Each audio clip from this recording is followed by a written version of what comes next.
Bismillah ar-Rahman ar-Rahim. Deposits in the Hanbali school. Alhamdulillahi Rabbil Alameen. Salatu salam ala Rasul al-Kareem. Rabbana taqabbal minna. Zidna ilma wa hikma huda. Allahumma salli ala Sayyidina Muhammad abduka wa rasuluka nabiyil ummi wa ala alihi wa sahbihi wa sallam taslima.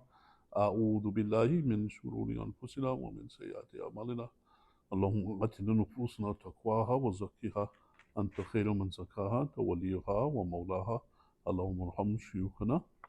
Amma ba'd, all the praises belong to Allah subhanahu wa ta'ala. Allah is aware of all the things that we do. And may the blessings and peace be upon the best of creation, Prophet Muhammad sallallahu alaihi wasallam. The legacy continues until today's day and age where we follow him, the messenger of Allah subhanahu wa ta'ala. So we're in the chapter on the wadiya, which is a deposit, that's a translation that they have. And what that refers to is somebody that gives something valuable to hold on a person, deposit on with somebody. That's what that refers to. And this is from the Imam al-Sunnah, Ahmad Ibn Hanbal, who mentions the things from the hadiths and explained by Ibn Qudamah al-Maqdisi. May Allah have mercy upon him. Would you like to read the first one, Sheikh Omar? It says, it is a trust Mhm. with a deposit. He is not liable for it unless he transgresses. Yes. It's like, for example, somebody that have like a gold ring, for example, or some jewelry, and they put it in a pouch in a safe packet, and they give it to in a safety like a what do you call it, like a safety box that's locked, and they give it to somebody to hold on to for them. That's what it refers to. It's a deposit that somebody they give to somebody, and the if something happens to it, the other person that kept it, he's not responsible for it unless he did something that was that he wasn't supposed to do. Like maybe somebody they might have some gold coins and they put it somewhere, then they give it to hold on to this for me. That's like what refers to deposits. That's what it refers to. It's not like the deposit when a person they go buy something, they say give me a deposit and pay the rest later. That's not what that's not what it means over here. Deposit over here in what we're talking about is where a person they gives something for somebody to hold on to, and then they'll take it back later on. Sort of like a loan, sort of, but it's like a little bit different than a loan. A loan, a person they give that person something, the person they can spend it and do everything with it, and then they have to pay the person back. But deposit is just he keeps it, and then he's got to give it back to the person afterwards. That's what it refers to. And if somebody they give something as a deposit, he has to keep it, and he's not liable for the person that kept it unless he did something wrong. Then he's liable for it. Like for example, let's say they gave somebody a gold watch in their house, and the person said, "Okay, I'll keep it to you in my house." And somebody comes, breaks in his house, and steals that gold watch. Then that person's not responsible for it, because that's not his watch. That's somebody else's watch. So that's like something like that happens. Or like for example, let's say somebody had a goat, and then he kept a goat, and then one day a big lightning strike came, and he killed the goat. No, so then the person that kept it is not responsible for it. He just keep it there because he didn't do anything wrong, right? So that's what it means by that. If the person that kept it, he's doing the person a favor by keeping it for him. So that's what that refers to, a deposit. But he's still responsible, right? No, he's not responsible. He just unless he does something wrong, then he's responsible. But he's not responsible to keep it. I told somebody to hold for me $100. Yes. And then, when I say give me my 100 back, you cannot tell me, okay, I lose it, so it's not my responsibility. Yeah, if he lost it, that was his fault, so he has to pay for you. It's saying that if something happens to it, that wasn't his fault. Then he doesn't have to. Like, let's say you have a safe, and you gave it to somebody and say, hold on to this for me as a deposit, and the person says, okay, yeah, hold on to it for you, and then his house catches fire. So then you can't really blame him for it, right? Something like that. So if he didn't do anything wrong with it. Try to give you another example, like no, the cow one is good. The goat one is good. there's a gold example. Like, Okay, so you say, like, if a lightning strike the goat, yes, then yes, the person is not like, yes, that's a natural. yes, Like, yes. it's something out of his control. Right, yes. Like I'll give you another example. Let's say that you take your car, right, and you give it to your brother. He said, keep it in front of your house. Okay? And he says, okay, I'll keep it in front of my house. And then what happens is somebody comes, smashes into your car. So did he do anything wrong? Your brother? It depends where he parked, right? No, you parked it in front of his house. Or yeah, it depends on where he parked it too. But let's say he parked it in front of his house and that's where he kept it. Then somebody came and he smashed into the car or damaged it. So would he be responsible? The answer is the sheikh. He says no, he's not responsible for it because he didn't do anything wrong. But if he was negligent, then he would be responsible for it. That's the point that he has to the sheikh. That's what it means by deposit. That's what it deposits a person they give. That's the I mean that's the ruling that he gave. Maybe some of the other ulama might say other things, and also depends. But that's the Hanbali school opinion. That's what he says. But he explains in places where the person would be responsible in the next couple points. Would you read number two? He would be responsible if. Read number two. Is it that Oman ha Mm-hmm. he is responsible for it if Mm-hmm. if he doesn't protect it in a similar safe place? Yes. Yes. So if he does, if the person they had given something like in a safe and he kept it in the safe and it was locked up, then the person when he got it, he took it out of the safe. He didn't keep it there in a safe place. Then he would be responsible for it. I'm trying to think of a good example from this. If if a person if they don't, if somebody they have something that's safeguarded, that's protected, and then the person they take it, they don't keep it in a similar safety fashion, then that person will be responsible. But some things they have to be protected, and the person they have to keep in mind to keep it that way, to keep it the way that the person told them to keep it, well, the way that is protected. Um, let's see what's like a good example. Okay, let's say you have a box, right, and you have in there some what do you call it, vases, glass vases, or what do you call it, porcelain vases, and you put all around it a bubble wrap, right? So it's protected in there. Then you give it to the person, and the vase you give to the person, and it's supposed to have bubble wrap around it and protection around it. He said, "No, I'm just going to leave it on the table."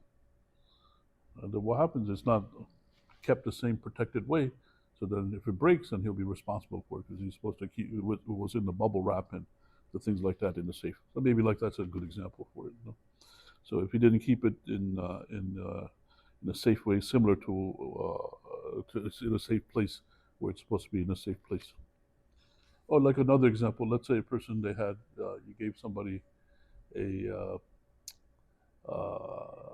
what's something of value, like maybe a bicycle. Okay, you gave this person a bicycle. Okay, so I deposit it for you, and the person they leave it out in front of the house. Somebody comes and steals it, right? So you didn't keep it in a safe place. Normally, you don't keep the bicycle out in the front, and somebody will take it, right? So that would be like another example. Didn't keep it in a similar safe place where it was before. Or like another example, I think another example is might be more common. Like if you have a motorcycle and you have the keys, the motorcycle locks it, right? So then the person they leave the keys in it, and somebody comes and steals a motorcycle, right? So that might be another example. Now, in today's day and age, you have different situations. So the ulama of today's day and age, they have to look at things for it. Okay, read number three. Or in a similar safe place in which he was ordered to keep it. Yes. So the person they gave something for deposit and say, make sure you keep it inside your house, or make sure you keep it, in a safe. Make sure, but the person didn't listen to him. Said, no, I'm just going to leave it out in front of the house. Then that person is responsible for it because he didn't listen to what the person told him to do to keep it as a deposit. That's the point number three. You read number four. Or spends it on himself. Yes. So let's say you have back in the old days they used to have dirhams, which were silver, and dinars, which were gold. They were coins. So if you gave that the deposit to that person, then the person takes it and he spends it on himself. Then obviously he's going to be responsible for it, right? Because he didn't keep it for you, he didn't safeguard it for you. He went and spent it. All right, number five. Read that one. Or mix it with something indistinguishable, indistinguishable from it. Yes. So let's say a person, they went to him, they gave him like 10 gold coins, 10 dinars. The person says, okay, I'll take the 10 dinars. Okay, here's my dinars. I'm going to put it together with it. Then mixes with it, then he spends it, or something like that, or something happens to it. Then the person comes back, give me my things. Oh, I don't, right? It gets mixed up. So that's like the example. If he mixes it with the other things, then he's going to be responsible for it. Then the person will say, give me my 10 dinars. I said, oh, I mixed it with my wealth. I spent it on something like that happened. Then that person will be responsible for it, because he mixed it. He didn't keep it separate. He mixed it up with his own stuff. Okay, is that clear on that point? Okay, inshallah. Let's read number 6. Or takes it out to spend and then returns it. Yes, then he'll be responsible for it. So let's say they gave a person like those 10 dinars as deposit. That the person says, okay, let me take 3 dinars and buy something with it, and I'll return it back later. And then what happens? The person comes back and he finds it, and he finds there's only 8 dinars there or something like that. Then said, where's my 10 dinars? Then the person that held it for him, he's going to be responsible for it because he took it and he's supposed to put the money back. Okay, let's read number 7. Or breaks the seal of its bag. Yes. So sometimes people, they keep things in a bag that's sealed up, that you can't open it. Then you have to break the seal. So if this person is supposed to keep it and leave it and safeguard, leave it alone, but then he broke the seal, and then he'll be responsible for it in that case. Because maybe one of it dropped or something like that and got lost, then he'll be responsible because he broke the seal. They give somebody as a deposit, they're not supposed to touch their thing, right? So that's the point there. Then number 8, read that one. Or denies it, then admits it to it. Yes. Okay, that's if they gave somebody something, like those 10 dinars, and the person, he denies, oh, you didn't give me nothing. You didn't give me anything. Then later on says, oh, yes, you did give it to me. Then he's responsible for it at that point. So this sheikh is mentioning like the different scenarios that might happen if a person, they give something for deposit. So he mentioned those points. Okay, read number 9. Or refuses to return it when requested, even though he was about it. Yes. So the person that has that deposit, and the person comes back, give me my deposit back, then he refuses to give it to him, and he was able to give it to him, then the person that kept it is responsible for it. The sheikh over here talks about things in the court. If a person, they go to the Muslim judge, right? The judge here is going to give these rulings, so he's going to base it on the points that he has here. Okay, let's read the next one, number 10. If he first says, I did not deposit it with you, then claims it was lost or returned, do not accept his statement. Okay, this over here, what it is, if the judge is there, the person, they go to the judge, and the one person says, I deposited this thing to person B. Then person B says, oh, you didn't deposit anything for me.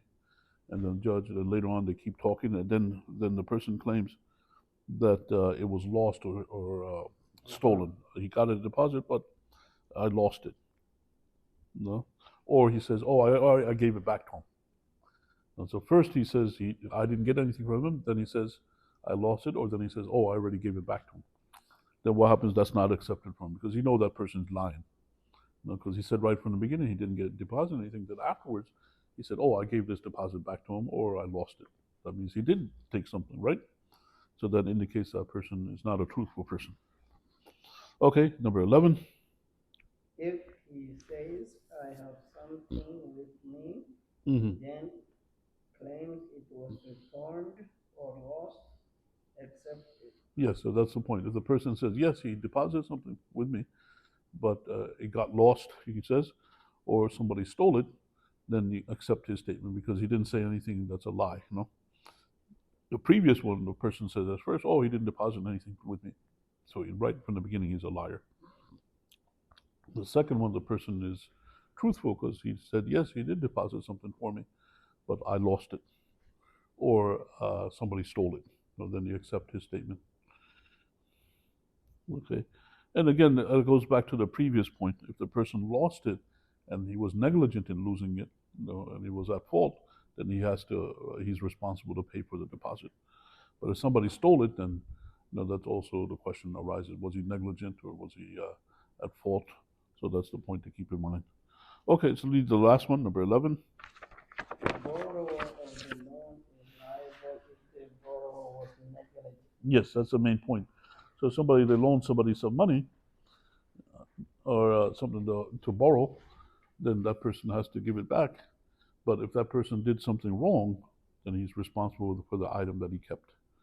And in the Hanbali school, they say that if they keep something with somebody, uh, if it wasn't his fault that it got damaged or something like that, then that person is not responsible. The person that originally had it is responsible for it. Like example, the car. Let's say a person they have a car, they give it to somebody. You say, keep this car with you. It's on deposit for you, or I loan this car to you. And then the person they park it in front of his house, and a hailstorm comes, and all the hail goes on the car. Then who's responsible for the car? The original person, right? Not that person that the person gave it to. That's the point that he has. Okay, Chala, so we'll stop over here. Did you have any questions or comments, Sheikh Omar? Okay, Chala. Alhamdulillah. All right, so we'll stop over here. Subhanallah wa bihamdi. أشهد أن لا إله إلا أنت أستغفر الله وأتوب إليك والله تعالى أعلم. Allah subhanahu wa ta'ala knows best.